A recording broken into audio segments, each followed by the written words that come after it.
Welcome to What's Important to You, the podcast where we explore purpose, passion, and the moments that truly matter. I'm James Dean, and each week I sit down with inspiring guests to uncover what drives them, inspires them, and what's important to them. What happens when science, intuition, and self-trust come together in one of life's most personal journeys? In this conversation, we explore fertility, health, and empowerment, looking beyond protocols and pressure to the deeper connection between body, mind, and choice.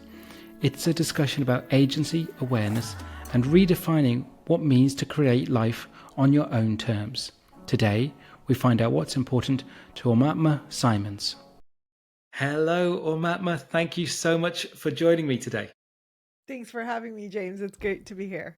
Yeah, absolutely. Really looking forward to this conversation. It should be very different from many of the conversations or guests I've had previously. So I'm really looking forward to it. But we're going to dive in with the first question, which is, what's important to you? I love this idea of just like getting into it with a very broad question. And I think what's important to me right now is motherhood. I have a 7-year-old that I'm very excited to be around most of the time. Yeah.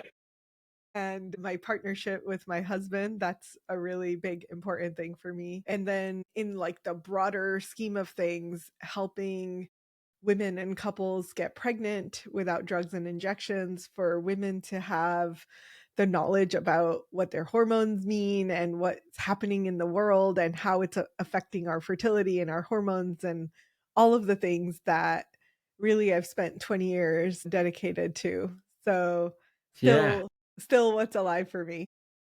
Yeah, absolutely. I love the fact that obviously you've got those two things. One, obviously very, very personal, your sort of home life and family life, and then obviously what you're doing I suppose it's calling it work, but I'm sure it means a lot more than Yeah. what you do and that. So the fact that you've been doing it for 20 years, has it been 20 years within that space, or have you changed within that sort of the medical world as such? It's been 20 years in women's health and 15 of those Okay. specialized in fertility. So yeah, Okay. it's been a long time. Yeah. And I'm always interested. Was there a particular reason you went into that area, or was it just, how did you get into it, I suppose? Yeah. I was married to this man who wanted to have children. And every time he would talk about babies, my body would have a visceral response of no, thank you. And that led me to really diving deeper into fertility, what I thought I knew, but actually figured out that I didn't actually know, and things that I had been taught about women's bodies, fertility, what happens to our hormones, kind of the generally accepted view that fertility declines at 35, and that's not actually based in science. So I started questioning literally everything from this response that my body was saying, hey, not this guy. And I was already married. So it was a pretty big decision to say, crap, like, need to get a Yeah. divorce, need to find someone Yeah. else. Wow. And it took me about 9 months to really come to that realization of I could be okay without a child if it never happened, and that I deserve to follow what my body is saying rather than ignore it and suppress it, and really just follow my intuition about what was happening. Yeah, absolutely. It And was, every day I'm grateful that I did. yeah, absolutely. Isn't that, that's an incredible story. Thank you for sharing that, because it's that sort of, as you say, that reaction to that moment in your life changed everything in your life in some ways. Obviously Mhm. changed your Mhm. relationship, with that person, Mhm. then changed the direction in your career. So it's amazing how that following your gut or intuition at that point in time, where it led you. It's those Mhm. sliding doors moments are always quite interesting, aren't they? Yes. Yeah. Yeah. And yeah, that's a great way to think about it. Like a sliding doors moment, that if I had chosen the other option, which Mm, is to keep going and like keep ignoring what my body and intuition were saying, I think I would be in a very different place today. yeah, absolutely. And yeah, it's definitely a critical moment in time that I Yeah, often look back on with sure. like gratitude, so Yeah, much gratitude. absolutely. I can imagine. So the fact that you say, no, so 20 years within women's health and then 15 years specifically looking at fertility, especially the sort of, you just said it there as well in the sense of, am I right in thinking of the little bit of reading I did? Because I don't like to do too much because I want to get it from yourself firsthand.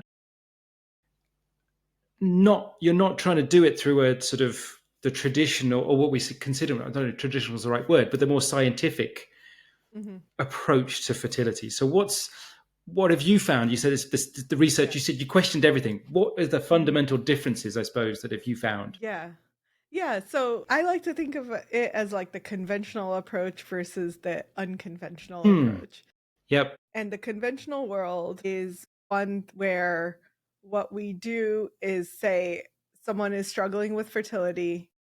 We give them a set of hormones, usually a protocol of some sort that varies a little bit from clinic to clinic, but in Hmm. general, it's hormones. Hmm. And the hormones are really designed for to help our body produce more follicles simultaneously than our body would naturally produce. And then we take those eggs that are developing and pull them out of the body, fertilize them with sperm, and then put them back into the body. And that's essentially the process of Hmm. IVF, in Yeah. vitro fertilization. So that advent is amazing. And it's only, I want to say it's like 35 or 40 years old. So Yeah. it's not really that established yet. Yes. And it's still a new science. Yes. And I think it's an amazing science. Like it has given so many people families that wouldn't otherwise have been able to have a family. So I very much love and respect that field. And simultaneously, the unconventional is acknowledging that A, that path may not work for everyone, and B, that it often may not be a necessary path if Hmm. women were to be able to understand why they're not getting pregnant. Hmm. So, what we do is still scientific from the perspective of we want to use labs and data and science to understand what is happening in this person's body, and really also like the male person and how they're connected and creating together. So we're looking at all of the different components of what could be happening under the surface that is creating a struggle where there shouldn't be. And the core, I would say the core fundamental idea, which initially, like 15 years ago, this was just a like, maybe this is not true. And that is that we give people a diagnosis called infertility, quote unquote. And infertility is a diagnosis that says you are not fertile, Hmm. right? Like that's essentially what it translates to. Hmm. And when I started on this path, I said, what if that's not a diagnosis, but it's a symptom of other things? Yeah. And if it's a symptom, then we have a approach that really questions what it is that's happening that people are not thinking about. So, Yeah. for example, we could have inflammation happening somewhere in the body, possibly in the gut, but it could be anywhere. And that inflammation is a set of responses of our body. Our white blood cells, the immune system is activated. There's a bunch of reactions happening in this thing that we call inflammation Hmm. that is then triggering the female body to say, hey, this is not a good time to conceive because there are all these fires happening around the body that we are focused on putting out. And those fires are kind of like red flags or like, hey, I need attention right now. If you don't put Yeah. out this fire, your survival is at risk. Yeah. And whenever survival is at risk, the body says, oh, what can I shut off? Like, what do I Yeah. not need right now? I still Yes. need my heart. I still need my brain. I still need my stomach to a certain extent. I need my muscles. but I don't need fertility. We don't need to have a baby right now. Yeah. So the fertility thing shuts off. Interesting. And we see that this kind of polarity exists in almost everything. So anytime we're stressed, same response. The body's like, oh, I got to focus on this. I got to turn off the things I don't need. And unfortunately, fertility is one of those like bonus things that don't actually need to be on, right? The body can say, I can live without that. I can't live without the heart, the brain, the muscles, the stomach. Those are all essential. But reproduction, who cares? It's important for the human race, but it's not important for you as an individual. So let's turn that off. So it's really the polarity between survival and safety that we're constantly playing with. And whenever that safety is not the primary signal, and it's not 100% of the time, like we go into survival modes multiple times a day, right? You get a phone call that bugs you out and you're like, oh my God. Yeah. The lion. Yes. So we're going to do that on occasion. But if we spend the majority of our time in survival mode, and often these things are subtle, so they're under the radar, you're not necessarily aware of them. They're just creating an activation in your body that feels like a fire in the forest in multiple places. And it's this like, oh, there's a fire over there, there's fire over there, there's fire over there. And the body says, I'm not in safety mode, so let's turn this thing off. Yeah. So the healing then, or the path to conception for us, really looks like swinging people back from that survival mode into safety mode. And the way in which we do that is really figure out what are the root causes, what's happening for each individual or each couple, and start addressing those underlying things so that they can move back into the safety. Interesting. And the body can go, well, now that I'm safe, I can reproduce again. Yes. Interesting. Really interesting. And when you're saying it, it makes sense. Do you know what I mean? It makes so and so is it when you're sort of working with a couple and finding those points out, those data points? You said you do some sort of, obviously there's lab and there's, I'm assuming, blood tests and all those sorts of things. Is it purely from that perspective, from a physiological perspective, or is there sort of, do you try and find out more about them? Is there a sort of like a questionnaire type or a conversation that you have with the person? Yes, all of it. Yeah. Like there's little symptoms or things that our body is screaming at us all the time. And for women, I think we have an inherent advantage, which is a menstrual cycle. Most of the time, the people we're working with have cycles. And the menstrual cycle, or even if they're not menstruating, then the lack of it also tells us something. Yes. And we gather information just from that question and answer, right? If I say, what is your cycle like? And the woman says, well, I get super bitchy. I hope that's okay to say on this. Yeah, of course it is. Super bitchy, Absolutely. like 10 days before my cycle. And then 3 days before my cycle, I'm in pain. And that will last through the first 2 days of my cycle. So 5 days out of the month, I'm in pain. And then I kind of feel like I don't have any energy. She's describing exactly what's happening in her body. And she has been told, probably by that point, multiple doctors have said, it's normal. And we're saying, no, absolutely not normal. Let's figure out what it is that's happening and what your body is trying to communicate, which like we don't. For me, every symptom is communication from the body. It's telling me something. Yes. And I sometimes need tests to figure out what it's trying to tell me.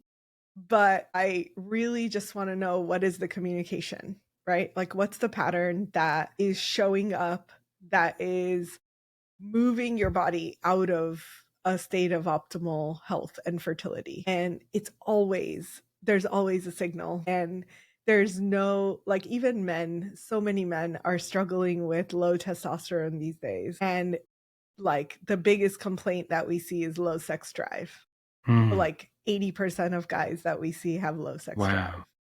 Wow. That's Yeah, high it's number. a really big number. Yeah. Yeah. Yeah. So they come in and are like, well, I just really don't feel like it. I don't want to have sex. And if I have to, I will, but it's not something Yeah. that I want to be doing. Wow. And and the solution, unfortunately, in our world is, oh, you have low sex drive. Let's throw some testosterone for you. Mm. And what a lot of people haven't realized is that testosterone is actually anti-sperm. So it like actively kills sperm to have Right. testosterone not made in your body. Okay. So a lot of men, and this is happening younger and younger, the testosterone epidemic is like looking at age groups 18 to 25. So this is like young men Yeah. that are seeing these massive declines in testosterone levels, and more young men asking to be put on testosterone. And, oh, I don't care that it's going to affect my fertility later. I don't really care about that. The problem is that if they stay on it for 10, 15 years, it's going to shut off their sperm production to the point where it's Wow. hard to come back online. Gosh. So yeah, it's not a reversible thing as much as doctors try to make it out to be. Okay. Yeah. And I in my experience, what I've noticed is like it takes a while to turn that back on. And Mm. often the women are losing time with every Mm. year that kind of passes, Yeah. while the men are like, well, I was told that this was going to turn back in 3 months. And I'm like, you've been on testosterone for 15 years. Like, this is not Wow. turning back in 3 months. It's going to be at least Yeah. 15 months, possibly Wow. longer. And unfortunately, your partner does not have the time. Yeah. Yeah. So that's where things really kind of go awry when we put the men that are like low testosterone, I don't feel like it, I don't want to do this. And the women are like, well, I'm running on out of time and now is the chance and we Mm. should get to it. And then the women kind of get into this like control, like, you need to have sex with me right now and give me your Mm. sperm. And the guys are Yeah. like, whoa, what is happening? No, thank you. So it creates this environment that's not really conducive between the two of them to then create Yes. a human. Yeah. So it really takes addressing both sides.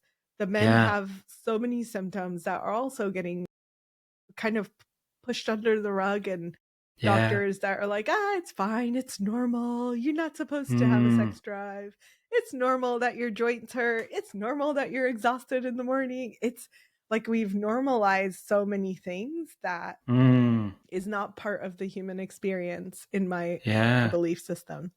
So every time Yeah. there's a symptom, we have to take a step back and say, but why? Like, what is happening Yes. that is the symptom that the body is showing? And I can give you a silly example. There was a Yeah. time Go. when I could drink wine without a problem. Yet the last couple of years, and I don't know why it took me so long. Don't judge me. The last few years, I would basically just wake up the next day with all of my joints on fire. If I drank alcohol, like one glass of wine, I'd wake up the next morning, all my joints are inflamed. And I think for a very long time, I was like, it can't be the alcohol. I knew it was the Yes. alcohol, but it, like, there was a part of me that didn't want to accept it, didn't want to believe it. Yes. And I would opt for the momentary thing so that I could have the enjoyable experience that I love in exchange for how I was going to feel the next day. And it's probably been like 8 or 9 months since I was like, okay, that's it. I'm just not going to do it to myself. Like, I'm okay not drinking if it means that I'm not going to wake up inflamed the next morning. Yes. So it's stuff like that that we often will ignore, right? Like, I can Yep. deal with it. It'll be okay. It's fine. But then, like, for me, like, the pain has to get high enough for Mm. me to go, actually, this needs a change, right? Yes. There's a change that my body is asking me for, and I'm ignoring it. And sometimes, unfortunately, I think too many people are not thinking about it in that way. So the body just keeps tacking on symptoms. A lot of our clients will have a list of 20 things that have been normalized by some doctor somewhere where Yeah. they've been said, it's okay, it's fine, it's normal. But when you put the list together and you start assessing it from, oh, this set of symptoms actually means this thing could be happening in your body. When we start making those connections, then you have a very clear path to why your body went into survival mode and why it shut down reproduction in response to that. So for me, like, I jokingly say this to a lot of couples, that even young people like in their 20s, I've had this conversation with them, which is, we're going to do the testing and we're going to figure out what's happening. And their first question is, well, but what if nothing's happening? And I'm like, okay, well, then that will also be information. And that would Yeah. probably be really good information for you to know that nothing is happening that is affecting your fertility. But I've tested like 7,000 couples Yeah. and I'm still waiting for one couple that nothing was happening. Yes. Yes. So it is like wild to think about when you think about that. That is a really big population Yes. that has been tested.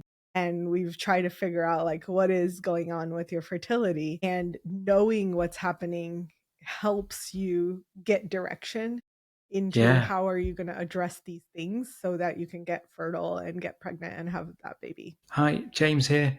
If you've been watching and thinking, I would like to make a change, but not sure where to start, that's where I can help.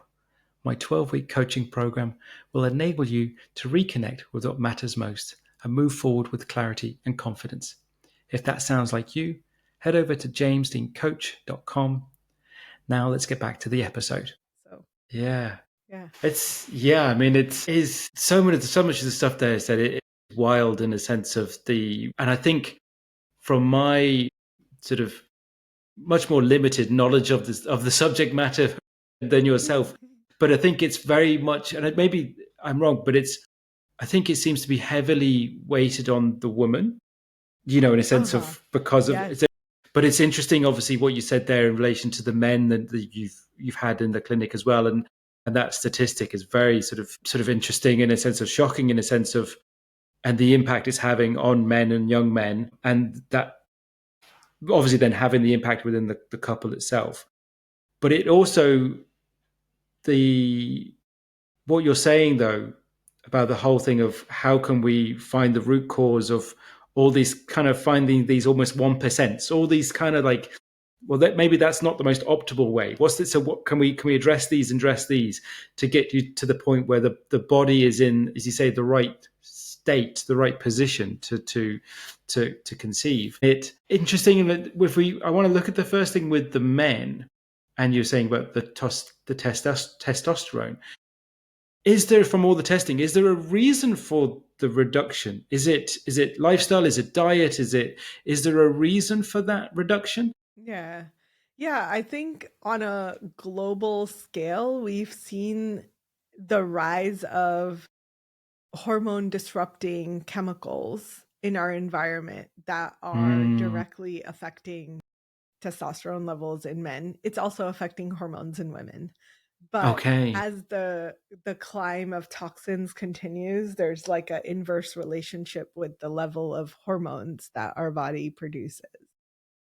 So I think that's probably the biggest factor. Biggest Of factor, yeah. course, it's not the factor for everybody. There's lots of people that I see that are like, I've like eliminated toxins for the last 10 years. I'm still having this issue. So Interesting. there's more things that are at play, and I don't want to Sure. simplify it too much, Yeah. but I Yeah. think that's a really big factor for most. Sure. And I mean, is it, if we just stay on that one at the moment with the men and the testosterone, is it generally quite specific to each individual man of what they need to do or what they can do to improve that? Or is there any sort of general sort of things you've seen that help improve that? Yeah. Yeah, I think there's like probably two or three toxins that guys can get really aware of that if they were to take out, they would probably increase their chances a lot of Okay. having good testosterone production. So the first one is plastic, which everyone talks about, but plastic water bottles, plastic food containers, takeout, all of the stuff that is giving your body little doses of plastic throughout the day is probably the biggest factor in being anti-testosterone in the male body. It's essentially, these molecules essentially mimic estrogen. So what happens with hormones is testosterone, your body makes testosterone, converts it to estrogen. When there's estrogen present, the estrogen feedback loops to the brain and says, hey, we've got enough hormones, thank you. And it'll shut down the production of testosterone. Okay. So if you have molecules that now suddenly start mimicking estrogen, they same feedback loop back to the brain and shut off testosterone production, but it's not your body. It's like toxins from the environment that are mimicking this estrogen. So the fix And is to that's get rid of the things that are making this weird signaling thing happen.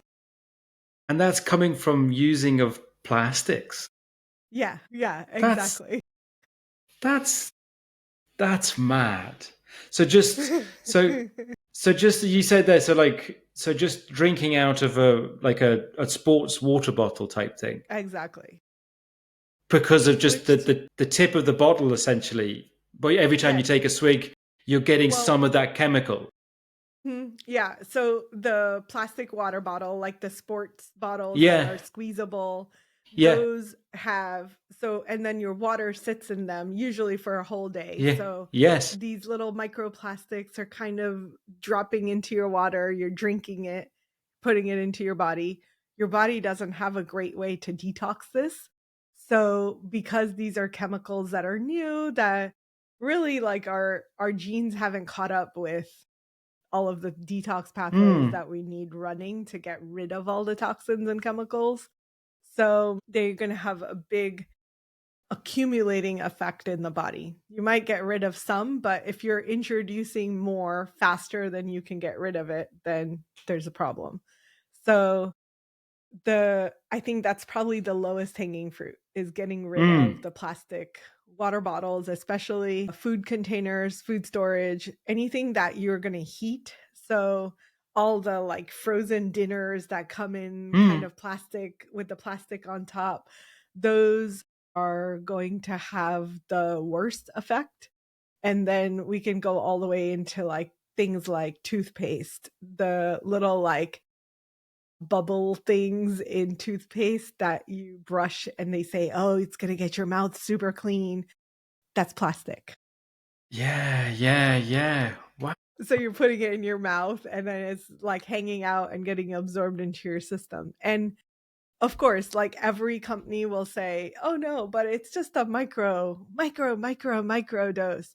Well, yes, but if you add this up for a whole year, you're getting like, essentially, this is the stat that I've heard, is like you're ingesting about a credit card size of plastic in a year. So every year you're eating a whole credit card, which is a lot of plastic. So That's a mad statistic. crazy. Yes. That is, and it's one of those things I've never even thought of it or heard of it, but it say that, and then you're saying that sort of toxicity of those tiny sort of microbes of the plastic going into the body is creating a interceptor almost in the hormonal balance that's saying we don't need to produce any more testosterone here. We've kind of hit our limit, or we've got enough as such. Yeah. And if you think of it then as well, because of the interest you were saying there, you might see men in their 20s, but if they've grown up on it, if they've had it since day birth. dot, compared, exactly. So I'm in my 20s now, so as much as like plastic has always been there, it's probably not been there as long. I've not experienced it for the same length of time as someone else has. That's so wild. So okay, so we've got number one is, would you say reducing or removing, if you can, just removing plastic I would entirely, removing remove it as much and as possible. yeah. And how, if you did that, what's the sort of like time frame when someone would actually see a difference? Mm. It might be, so it depends, is Yeah. the real truth, right? If your testosterone, so optimal testosterone level, and I'll use US units because I can't remember Yeah, of course, international that's off the fine. top of my head. Yeah. So optimal US units for testosterone are 500 to 700. And I think that's NG per DL if someone wants to convert it to Yeah. international. Yeah. So 500 to 700. Now, if we have a guy that reports low testosterone and his level is at 400, it may take him a year or two of cutting this out for his signaling to come back online on its own. Versus some guys that we've seen all the way down to like 230. And that's going to take years on your own. You don't have the time to wait, right? Like you're going to make the change and you're going to say, that didn't do anything. So I'm going to go back to the lifestyle thing that I was doing. Sure. And unfortunately, the change is really to not introduce our young children to it. So I have a 7-year-old boy who I'm very concerned about. And this boy will not drink out of a water bottle that is not plastic. So he'll drink water at home in like a metal cup. But if we're out and about, he's like obsessed with plastic water bottles because it's the one thing that he's never gotten. And like everyone around him is doing it. Of course. So he's like, well, I don't want to take that metal bottle to school. Why can't I get a regular bottle? And I'm like, absolutely not. I would rather you not drink water than have exposure to the plastic. So it really starts that young. The best case is that he gets the lowest possible exposure wherever we can. Yeah. And that it doesn't accumulate for him over time. For the people that are like in their 20s and 30s and 40s, it's a lot harder. Like you've already had that exposure for a long time. And unless you're doing something to get rid of the exposure to those toxins, kind of hanging out there. They're hanging out in whatever cell they're stuck in and continuing to give the signal, even though it's not new exposure. Yes. So really it's a twofold thing. Like if your levels are good, great, get rid of it. Don't worry about it. But if your levels are not good, you're like, I really need to do something that's going to increase my testosterone. You're not going to see a quick enough change from this that is going to get you to say, okay, this really made a difference. Yes. That just know that you're making a difference, even if you don't feel it. Yeah. So if that's one of the things that is, what other things then do you that help generally with men? Yeah. So the second exposure is phthalates. And phthalates have a very similar profile to endocrine disruption as plastic. And those are going to be in all the things that are fragranced. So all the stuff in our environment that smells good is phthalates. Okay. So anytime you're burning a candle or your countertop wipe that you're like, oh, I want to like make sure my house is clean. It's all chemicals. So, and those are going in through a different pathway. So instead of ingesting them, we're breathing them. But the impact is the same. It's going to affect the hormones and affect the disruption of how the brain gets the signal to make more testosterone. So that's going to be the second big one. And then I think on the like more tangible side, the quickest wins in testosterone production is actually going to be sleep. So optimizing sleep to where you're getting the right amount of melatonin production at night, which unfortunately so many guys are not getting because they're on their screens at night. The blue light from that affects the production of melatonin, which then affects the testes and ovaries in women. So that blue light is really disruptive to the sleep cycle, to how your body rejuvenates and the signals that the brain gets to make or not make hormones. So that's probably going to be the quickest win, is for Yeah. guys that have low testosterone. You're going to bed at a reasonable time, ideally around 10 o'clock or something, Yeah. and then waking up ideally around 6, which is like between 4 and 6 a.m. usually is the time that your body makes testosterone. And then Okay. what we'll often do is say, like, muscle lift, like lifting, strength Yep. training is going Yep. to increase testosterone, especially in men, Okay. but in Yep. all people. Yep. So if you wake up between 4 and 6, your testosterone is highest. You wake up, you maybe have a breakfast or protein or something like that, and then you hit the gym for weight training. That weight training is actually going to help support the production of testosterone.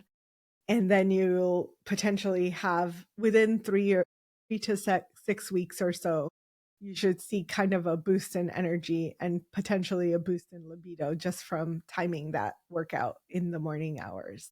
That's so interesting. It really is, because it's putting a whole different perspective on sort of morning workout, if you know what I mean, in that regard, in Yeah. sense of setting people up and what they think, and just in it from a different sort of health perspective, but a much more sort of, in this way, a specific, a real sort of matching in with the hormones. So, you know what I mean, in a sense of, it's a real sort of pulling it in, and obviously then strength training just in general. Yeah. But it was one of those, my assumptions that it was going to help, but it's really interesting that but also the timing. It's really interesting that Yeah. to optimize it at that point at the time of the day. That's really interesting. Mhm. Yeah, yeah, Yeah. absolutely. And again, it has to be paired with optimized sleep. So if you Yes. skip the Yes. sleep and Yeah. you're Yeah. like, Yeah. oh, I'm gonna watch TV right until bed, Yeah. that's gonna affect how your Yeah. Yeah. melatonin is Yeah. produced, and it's gonna affect the production Yes. of testosterone in the Yeah. morning. So you Amazing. want to kind of sync your lifestyle to the things that are going to get the best wins. And then a lot of men will see wins with intermittent fasting. So I'm not a huge fan Okay. of fasting for fertility for women, but in men, it could be a really powerful tool. So Interesting. having a kind of intermittent fast where you're maybe the first like 3, 4, 5 hours of being awake, you haven't necessarily eaten a meal, and that can be perfectly fine for the male body.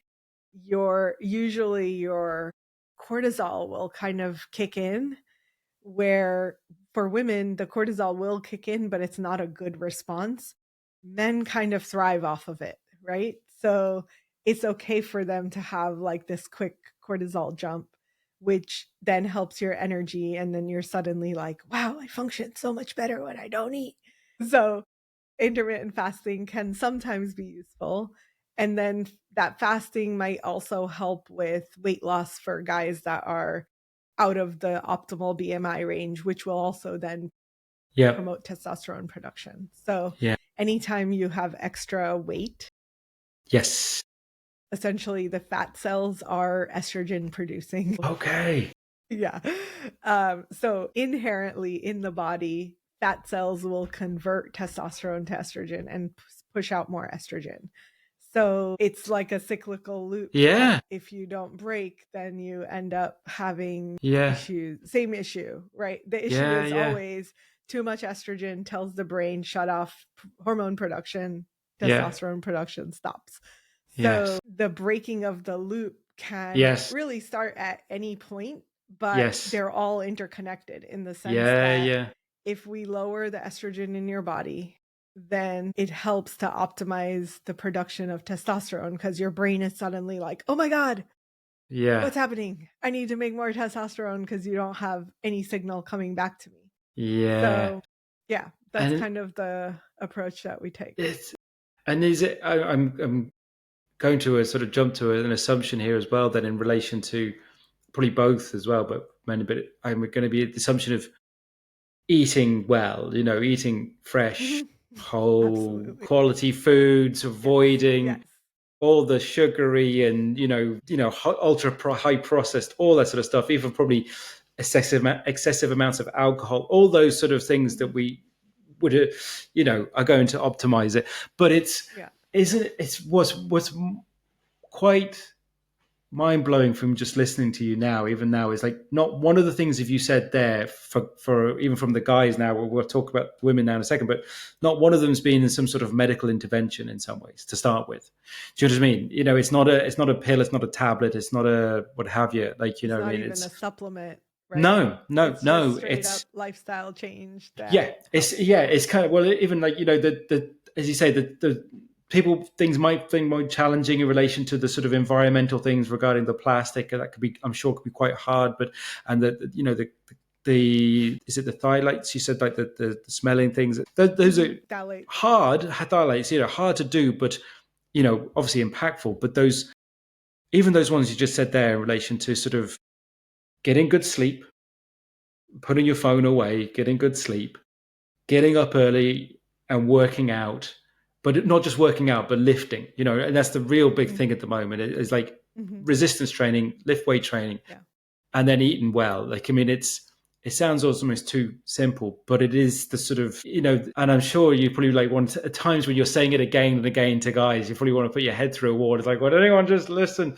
but really interesting. Though? Like, I love the guys that we get to work with because they are super committed to pregnant. Like, how do I get my girl pregnant, right? And that commitment lets them kind of take what we tell them to do and just follow it.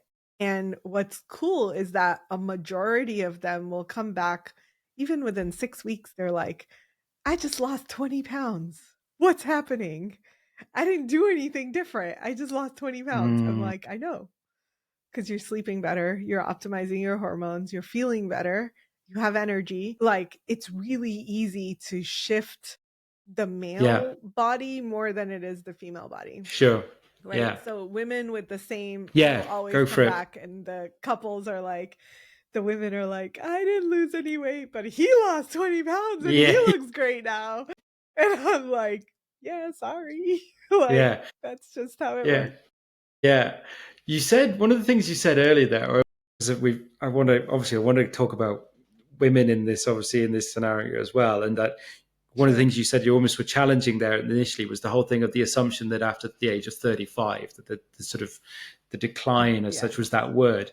And you were kind of like, well, actually, and when we dispute that a bit, but I'd love to know the same from the other side of it. When are there, as much as there's the specific of each individual woman that you test and treat and work with, but are there again some more sort of general things? I'm assuming the plastic thing is the same, and then the for them thing is the same. Things exactly. What are the things? And I'm assuming the sleep is going to be the same as well for women. Yeah.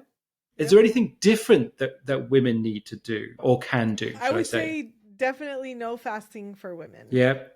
If you're going to work out, you're not doing it without protein in the morning. At the minimum, you're having like a shake before you work out. Okay. So that I would say is probably the biggest difference. In terms of other things, I think it's a lot dependent on like what's happening for her. But I know that I would say food, sleep. I mean, we didn't talk about this, and this affects both sides as well, which is the water intake. So our hormone system functions based on fluid and flow in the body. So if we don't have flow, like the blood is stagnant, it's not moving very well, it's thick, it's just not got what it needs, then it is very easy to picture why that would cause fertility issues. You're just not getting the right signaling of hormones moving around. So really, like, optimizing hydration is helpful. And then just thinking, like, what else on the female side? I think so. This we didn't necessarily hit on, but for women, one of the like ways to help inform safety in the body is consistency. So having kind of your meals at the same time every day, having your blood sugar stable through the day, waking up and going to sleep at the same time every day. And this, like most women I tell this to, they're like, "Oh my God, you're taking away my like sleep in day." And I'm like, yeah, unfortunately. But the benefit of that is there's a 23% improvement in reproductive hormones for women when they regulate in this way.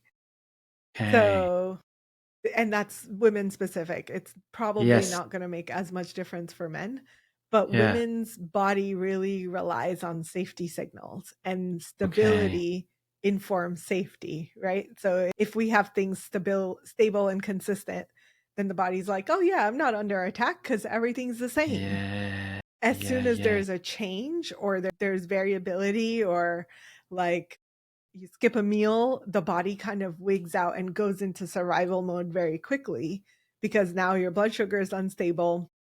Something must be wrong, right? Like I Yes. got to be on high alert because I didn't get the meal I was supposed to get, or you're up 2 hours past when you usually put me to sleep. Something's wrong. So our the female body is really on high alert all the time around safety, even more than So the it's men. so it's even in some ways then it's, as you say, it's creating that way of living where there's a predictability to everything that you're doing and a consistency, as you say, to everything you're doing in regarding to those things of when you get up, when you go to bed, when you eat. Yeah, I get, because they say it's just the, I suppose not reaction is not the right word. I suppose it's the sort of the response of the body in those moments. As you say, it's kind of like, well, this is normal. Everything's fine. I'm not in that constant fight or flight reactive space. Very Mhm. interesting. And again, when it comes to the question, then when we talked about the men, there wasn't any sort of medical. Do you go down any sort of prescription or medical intervention with anything you do? It's not so much medical intervention, but there Yeah, will be like herbal remedies or yeah, supplements or things like that that are helpful in bringing balance back faster. sure, So yeah, yeah, it's not that your body can't do it on its own. It's just that yes, you may not want to wait the 5 years that it will take to yes, get there, yeah, yeah, yeah. right? And is, would you say then, we talked about sort of the exercise or working out for men, is that something that as well for women, is that a positive impact as well? Yeah, absolutely. So women are going to have equal benefits from strength training. It's Mm, really, really helpful for egg quality to get strength training. So, very important on the fertility journey. And then a lot of focus around kind of zone 1 and 2 workouts. So, you're not trying to go super intense. yeah, yeah, You don't have to do intensity interval training and things like that, but you really want to focus on the things that are easy. And I like to think of them as things that bring pleasure. So mm, if you enjoy dancing, go dancing. yeah, If you enjoy walking, go walk. Like yeah, it doesn't matter where that movement comes from as long as you're moving.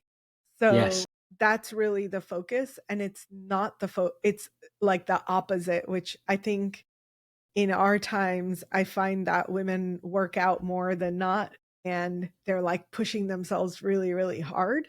yeah, So that's almost an yeah. anti to fertility rather than Okay, pro. Yeah. gotcha. Yeah, yeah. So it's the, again, it's that, it's almost that measured approach, isn't it? It's that sort Hmm. of game, because if Yeah, you go there, because I'm my again my assumption there, if you go super intensity, again, it's putting that body into that reactive mode again, where exactly. it doesn't necessarily feel like it's in a safe space to, because at the point you said at the very beginning, it's that to the for the female body to think, okay, now is an okay time to conceive. It's almost got a checklist of all the other things. Well, is everything else okay? Because if something else is not okay, well, we're not. It's too much of a risk in some ways. The body's Yeah. almost that intuitive. This isn't going to work out anyway because we've got all these other things that aren't working. It makes Yep. Yep. makes sense. Exactly.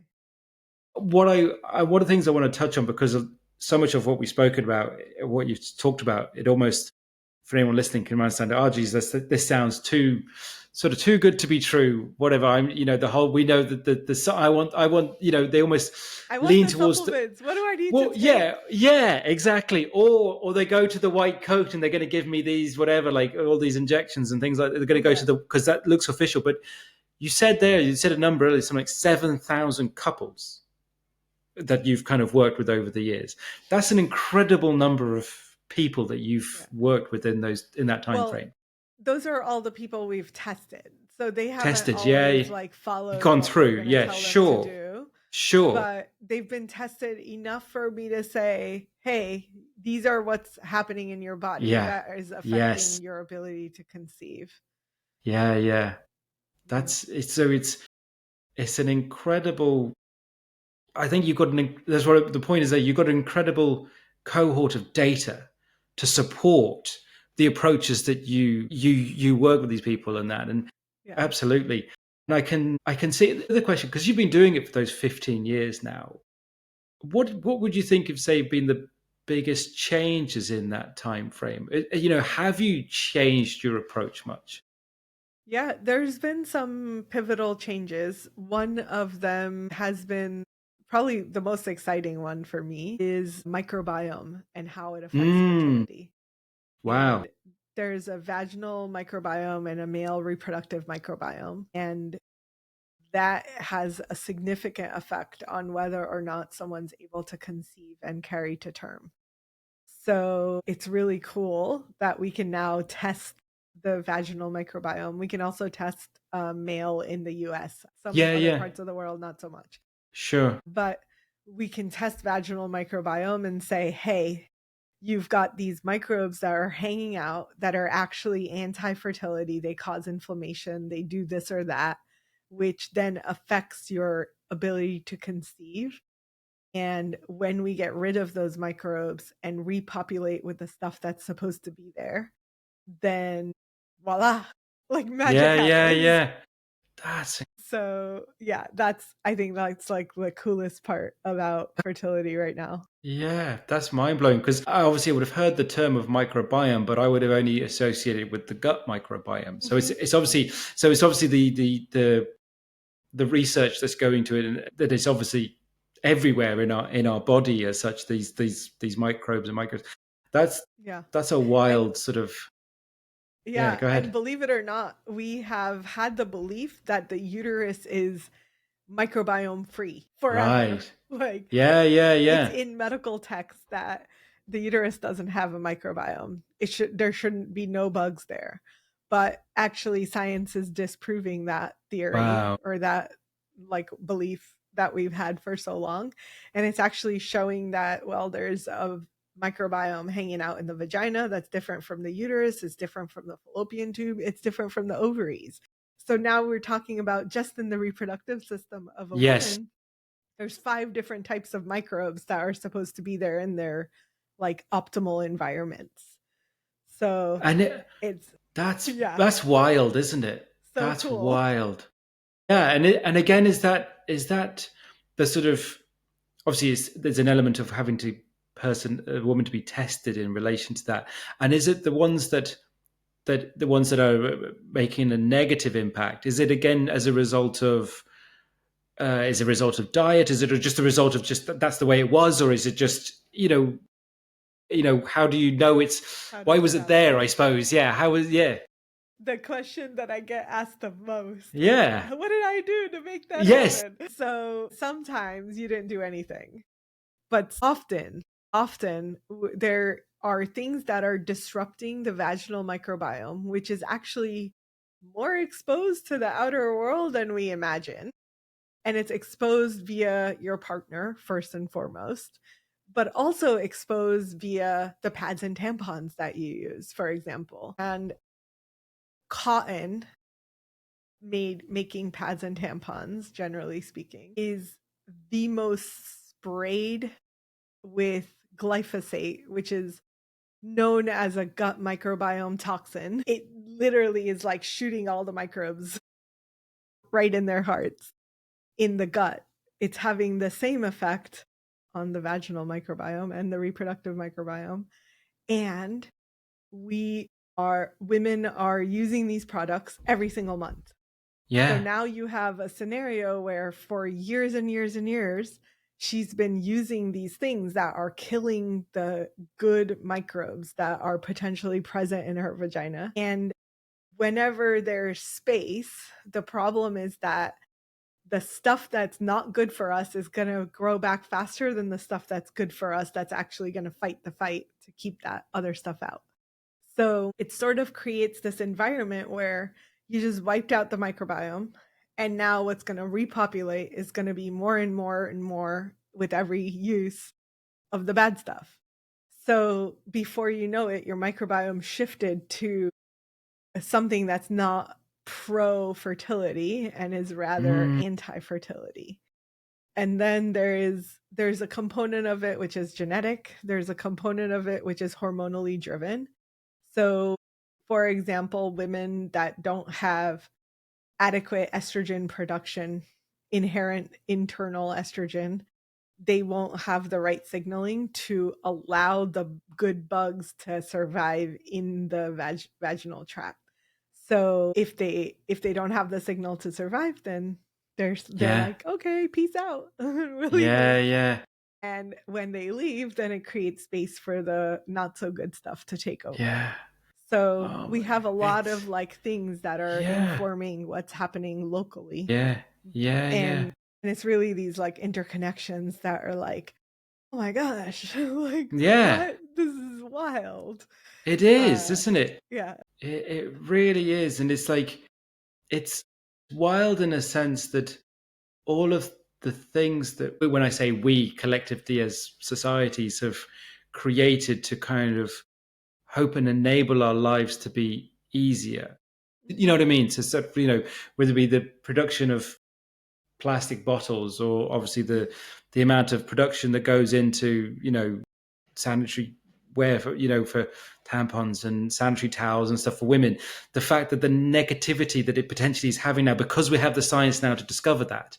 Do you know what I mean? The fact that we've gone, and it's like this, is there a bit of an oh, shit, you know what I mean? In the sense of, you know, there's like, Jesus, like, we did that. Oops. Yeah. Almost, because it's like, but you know, and it's like there's these things like, oh Jesus, as you say, versus the going back to the very start of the conversation.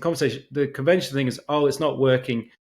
We'll just poke you with this thing, and we'll just do this. We'll pull it out, put it back in again, type thing. As much as the amazing sort of concept and the idea of that science is, but it's not addressing again the wider picture. It's not addressing the, as you say, the general sort of effect it's having on people worldwide, because it's also, as well as like the element of doing that sort of scientific approach to it is expensive. There's a cost to this thing as well. Do you know what I mean? Like, you know, so it's the whole thing of, you know, what, you know, again, of those changes of that probably need to happen and on a wider level, and that that's the sort of science that is wild that you just said there about the microbiome there. It really is, because again, then it's what's then is it a case of, then you said, of essentially replacing one with the other? Is it, so is, you know, what you can put into that woman essentially? That's incredible. Exactly. So once we can test it, then we can say, oh, here's how you're out of whack. We know what herbs are going to be effective in killing these specific bugs that you have. Let's kill them away. And then let's repopulate with the stuff that's supposed to have been there all along. And it usually is super effective, right? And what has been surprising for me, because this the availability of this testing on a mass scale is only like 3 or 4 years old. So we haven't had access to this information as globally as we do now. Most of it, like, I had been seeing the research studies on this 10 years ago. So I was literally like looking for how do we test this? Like, I know it's available in research, but like, how do we get it? Like, we're the little people over here. Let's help everybody. So it's cool that it's accessible now. The surprise that I did not see coming was how many women have zero symptoms with microbiome disruption. Yeah. So that's the one piece that I've always been like, wait, you don't have any yeast infections, you don't have Yes. a smell or an odor or itching or like zero symptoms, yet your microbiome is off and Wow. it's got the bugs, the kind of bugs that are anti-fertility. So we know that theoretically it's having an effect on your fertility. We just don't know why you're not having any symptoms. And that has probably been the most surprising thing for me to Yeah. see. So initially we started testing just the people that had symptoms. And then Okay. and then we were like, well, what would happen if we test some people that don't have symptoms? And they were also positive. And I was like, wait, what? Like, that's a surprise. Mm. Then we're like, let's start testing more people. Let's test everyone for a year and see what happens. And over that course of year, I was like, oh my gosh, like 80% of people that didn't have symptoms had disruptions. What? So we can't skip this test No? because it's pretty much like we could have zero signals, but still have this issue happening under the Wow. radar. That is an incredible, again, another incredible statistic again, the 8 out of 10 again. And is it Yeah. again, I have to excuse my ignorance, how in theory do you then repopulate it with the good Yeah. The good microbiome? stuff. Essentially all of the vaginal stuff is suppositories. So the herbs are put into these little kind of dissolvable capsule Yeah. type things that get Yeah. inserted. And then the good microbes are also the same way. You just like they're packed in some usually things like shea butter or some kind of pure oil that isn't going to negatively affect the lining of the internal Yeah. Yeah. organs. Yeah. Yeah. So That's like this essentially insertable yeah. thing. Yeah. Yeah. Yeah. Wow. Isn't it's two those two statistics, both of them, the sort of 80% are quite wild. The one about the sort of the 80% of the men coming to you having that sort of low testosterone or feeling, whatever, both, the feeling and it Yeah. being, and then say like 8 out of 10 women having a microbiome that is negatively impacting, it's that's isn't that, and again, both of those statistics arguably have been caused over time by partly maybe lifestyle, but partly environmental as well. Something that you wouldn't necessarily even consider was an issue. Do you know what I mean? Right. That's what I think's Yeah. the really Yeah. sort of, Yeah. because it goes. I think you said it earlier on in the sense. You said it earlier one part as well. It's like the internal sort of feelings or emotions these people are dealing with, that it's not working. That the sort of blame or shame or all those sorts of emotions that they're going with. And it's not to say that it take away any sort of all personal responsibility or accountability for things they can do, but so much of it, like if you're a woman being using those products for every time you go through your menstrual cycle, it's like that's what you have been told to do since it started. You know what I mean? Right. Yes, absolutely. And like not I still don't feel like there's enough people talking about it or enough No, awareness about it. no. And we have companies now that are claiming organic on the label on the front. But then you flip it over and it's not actually, or like 9% of this is actually organic cotton. The rest is still not. And to me, that's just like, man, you're just Disingenuous. abusing what Yeah. people don't know or understand. Unfortunately, like every time that we have a convenience, we give up something Mm, for it, right? mm. So anytime life gets easier, like there was a cost that sometimes isn't visible or noticeable Yeah. till 50 Yeah. years later.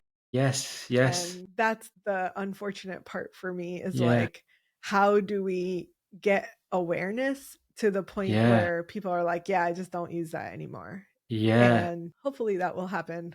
Pads and Yeah. tampons are like, to me, the worst things invented.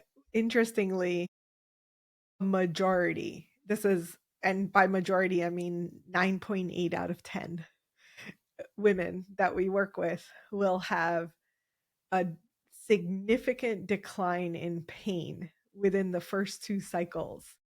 And the only change that they're making is that they stopped using pads or tampons. Like that much decline in pain when your entire life you've gone through like, oh, it's normal. Take some Advil, another toxin.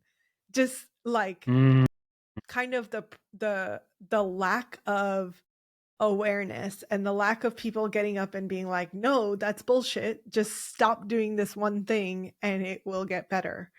And for me, it's fascinating. And it was a byproduct. It wasn't necessarily like I went out intentionally trying to lower people's pain with pregnancies.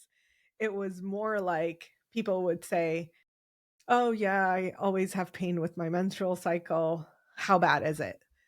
Usually, on average, the people we're working with are like 5 to 7 out of 10, which is pretty significant, not crazy. And then we have some in that like 7 to 10 super intense pain. And for us, it's wild how many people are like, within a cycle or two, oh my God, my pain's totally gone.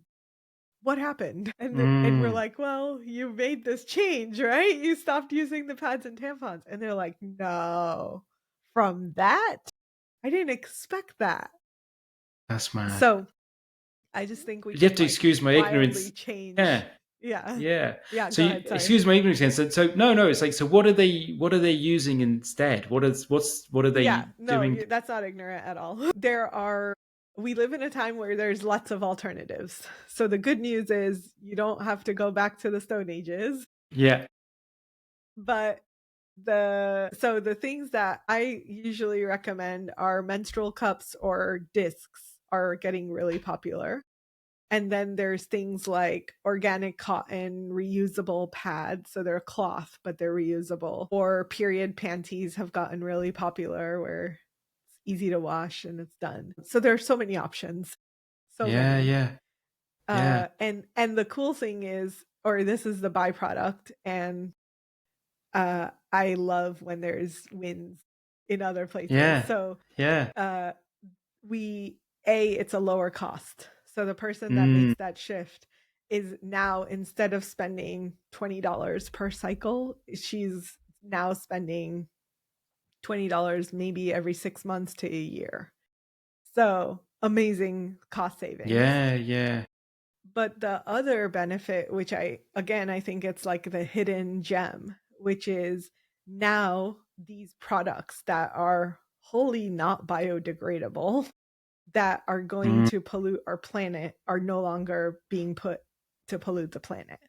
So we're helping support the environment with the simple choice of, let's just get rid of these products that can't be reused.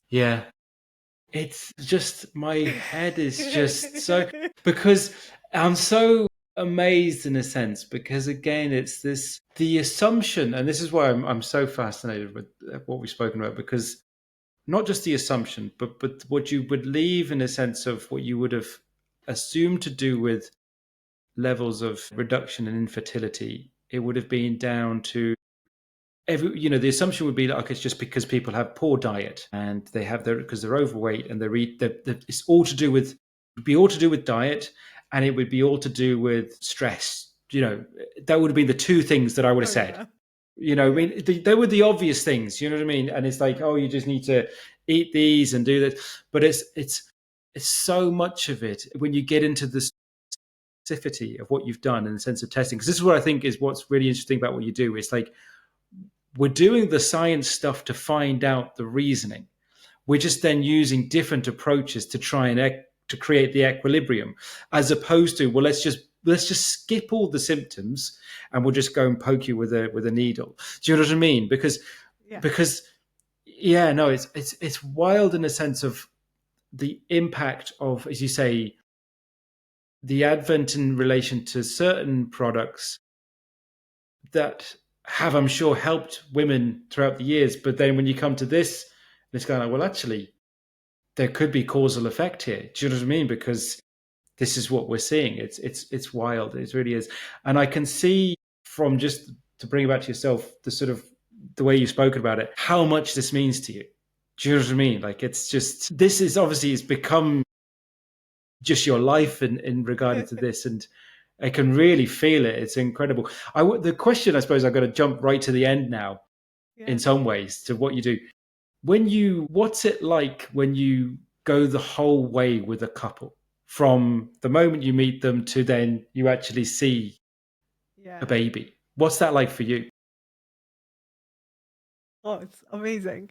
So it's usually the journey of this couple. Let's take a couple that is, maybe the woman is 40, the man is 43. They've been struggling for 3 years. Maybe they've tried IVF already and it hasn't worked for them.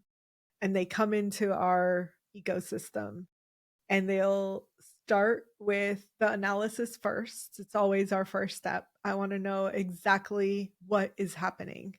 I don't want to guess about it. I don't want to shoot in the dark. I want to know, what is it that is affecting your fertility together. Once I know what those things are, then we'll create what's called a roadmap. And there's like kind of a method to all of the madness. So we might find like 6 different things that are off for the woman in this scenario, and maybe 5 things that are off for the guy. And we could be like, here are all the supplements you need, have at it. But that also doesn't work, because the body goes, I'm getting all these different signals. It's telling me this thing over here and this thing over here and this thing over here. I don't know what to do with all of this. So I'm just going to do nothing. Right. And now so the average woman that has walked into my office will have a garbage bag full of supplements. These are all the things I take. I'm doing really good because I take everything. Yeah. And to me, that's like, you are signaling mayhem in your body. Your body's going, what the freak is going on? Because I'm getting so many signals that sometimes are opposing each other. I don't know what to do. So I'm just going to chill and not do any of it. Yeah. So instead, the roadmap is really like a strategic way of what's going to be the first step to tip the dominoes. Yeah. And we're going to start with the biggest lever that we can pull that's going to move the needle the furthest, in a way that is not overwhelming.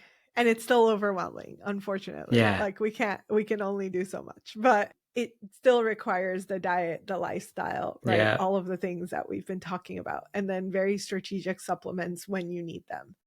So we start with step 1, then we go to step 2, 3.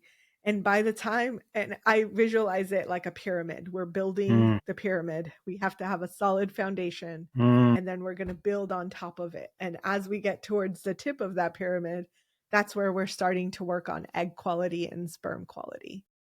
By that point, the woman has optimal cycles, and we've proven it in multiple ways. She no longer has pain. Her bleeding is good. It's a healthy level of bleeding.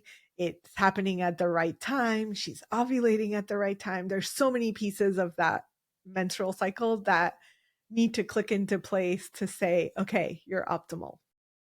So all of those things have happened. The guy on the other side is like, I have more energy, I feel better, I'm sexy, I've got the drive that I used to have in my 20s. I feel good. So when that happens, then we've created a match that we can say, okay, cool. Now we're ready for focusing specifically on the things that will help support fertility. All the things we've done have, but this will be the last little tweak. Yeah. And then we let them loose. Essentially, we're like, go, go have lots of fun. And it usually takes about 3 cycles on average for people to go have fun and have sex when they feel like, and it will usually end in a positive pregnancy test. And then they often get super excited and are like, great, thank you so much, see you later. So hopefully they will stick through the changes with their pregnancy, and then we'll usually get baby photos, or maybe Love not it. even Yeah. babies are born. So that's kind of our journey with people. I think where we really have room to grow is that like pregnancy support that for a long time I've been like, oh, it's easy, just keep doing what you were doing. But it's really also equally easy to fall off, because now all of a Yeah. sudden this goal that you've had forever Mm, has finally mm. happened. And you're like, oh, now I can eat all the ice cream. Thank you so Yeah, much. yeah. And pregnancy traditionally is that time where we're like, eat what you want and do whatever Yeah. you want. But really, like, I think that the women that do the best are the ones that stay on our Stick plan with it. mostly, Yeah. and they will recover through postpartum faster. They'll like, the benefits are endless. Yeah, The yeah. side benefit that we haven't even talked about is there's a lot of research coming out now about paternal health and the impact on pregnancy specifically. Mm. So there's so much evidence stacking up that the health of the father determines whether the woman is going to have nausea in her pregnancy, is going to have preeclampsia, gestational diabetes. There's all Wow. kinds of things that are coming from the paternal Wow. side that is amazing because Yeah. if they've both done the program, if they both Yes. did what we told them to do, then we actually already stacked the odds in their favor that some of those negative effects are going to be less likely in pregnancy. Yeah. Wow.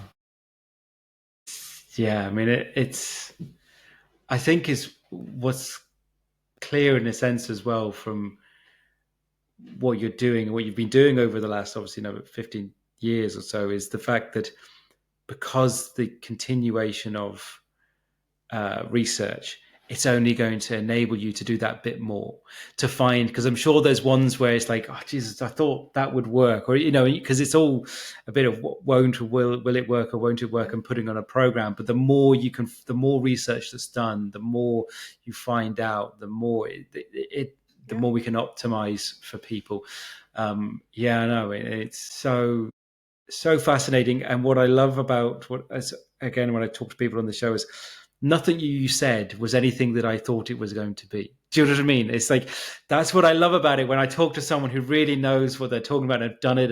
So it's like, yeah, nothing of that was I expecting, which is, I think, is incredible. So it's really, really cool. That's fun. Yeah, absolutely. Yeah, no, so good. And I suppose, obviously, part of that now, from your talking to me, is I'm assuming now is you want more. You're trying to spread the word, I suppose, of what you do now as well. It's not you do this stuff, but it's trying to allow this approach to become as an equal opportunity for couples, that they don't think, I just have to go down that there isn't one or the other. They could choose. They could have that. There is that sort of Or they medicalized, or could more do sort both. of, or they could do both. Exactly. It's Yeah. to showing that it's an available option to people. I think, yeah, it's an amazing Yeah. thing. I think it's just having couples wake up to the fact that this is going to help them beyond Yeah. fertility, right? This is Yes. not Yes. like, Yes. let's get you pregnant as quickly as we can. And then done. Yeah. Yeah. Yeah, and like what I've seen is the number of times that guys especially have prediabetes, hypercholesterolemia, high blood pressure, methylation issues. There's so many things that in men's health are not really looked at very closely, and they're all precursors to what's coming for him in 10, 15 years. So the fact that we have this unique opportunity to do testing on these guys that will never go into a doctor's office otherwise, Hmm. who we can be like, look, you have all these things. None of it is a disease right now. Yeah. But Yeah. you Yeah. keep Yeah. going this track you're going, it's definitely turning into a disease in Yeah. 15 Yeah. years. So if we can turn this ship around, then not only are we getting you pregnant, which is like, I feel like The it's the goal. icing on the cake, Yeah. but it's all of what comes after, which is the health, your partner's health, and the health of your future baby, all Yeah. stacked Yeah. Yeah. into this like Yeah. time period where you're focused on how do we make a baby. So Yeah. I think that what I see for the future is just being able to have more people wake up to the fact that this is that fertility is a signal of your overall health. It is, if you look at the things now, it's going to help support all of the phases of your life that are coming up after that. 100%. Absolutely. And you have this unique opportunity that we're missing if you're going straight to IVF. And not that there's anything wrong with IVF. Yes. But it's missing so much of the core of what it is that your body is like, red flag. Like something's happening here. Yeah, for sure. Yeah. No, I mean, it's been so wonderful to chat to you. I'm going to go through my questions that I ask everyone because it's just been wild. So first one I ask everyone is there a quote or a phrase that's important to you? Yes. For me, it's a quote that I made up 18 years ago. Yeah. That is, fertility is an outpouring of vitality. It's like the overflow of the bucket of vitality more than it is a disease, an illness, a symptom, whatever. Yeah, I love that. Yeah. Who would you say have been the biggest influences in your life? I think when I was younger, I think I would say other people, but right now there is one person who is influencing me the most, and I've never met him. His name is Stephen Bartlett. He's a British podcaster. Yeah. And I just am in awe of how present he is when he's interviewing people, and I take a lot of inspiration from him. Yeah, same. Absolutely. The same. He's a huge inspiration for me doing what I do in this and that. Absolutely. No, I love that. And you just said that, you kind of jumped in, but so I'm going to ask it anyway. So what is important for your future? I think for me, I would like to see a world where we are awake to the fact that our body is not doing things willy-nilly, and that there's a rhythm and a method to what's going awry. And if we pay attention to it, we have unique opportunities for healing and optimizing our health that will help us live better lives on this planet. Absolutely. I say it's been an absolute pleasure to talk to you. It really has. It's been so eye-opening, and I really hope people who will watch or listen to this really get something from it as well. I want to make sure that people know about you, know what you're doing. We'll make sure we'll have links in the show notes. But if you would like to give a shout out now where people can follow you online. Sure. Yeah. The first is Holistic Fertility Doctor on Instagram or TikTok if you do TikTok. And then you can go to madrefertility.com, which is actually our very new algorithm that will help you assess the root causes. So all this stuff that we've been talking about of what's potentially in the way, this tech thing helps to do that. So Cool. Yeah, that's kind of our newest, latest, and greatest, and my attempt at changing the world and being like putting my money where my mouth is. Love it. Absolutely. We'll make sure everything is there in the links that you can connect and follow and absolutely. I think it'd be well worth people to follow you more and find out, especially if people are on that journey. Automate, thank you so much again for chatting to me. It's been wonderful. Thanks for having me, James. Thank you. Thanks for listening to What's Important to You. If you enjoyed this episode, follow or subscribe wherever you get your podcasts. And if it resonated, share it with someone who might need it too. I'd love to hear your thoughts. Leave a comment or ask a question, and let's keep the conversation going. I'm James Dean, and I'll be back soon with another real conversation to help you reconnect with what truly matters. Until then, take care and stay curious.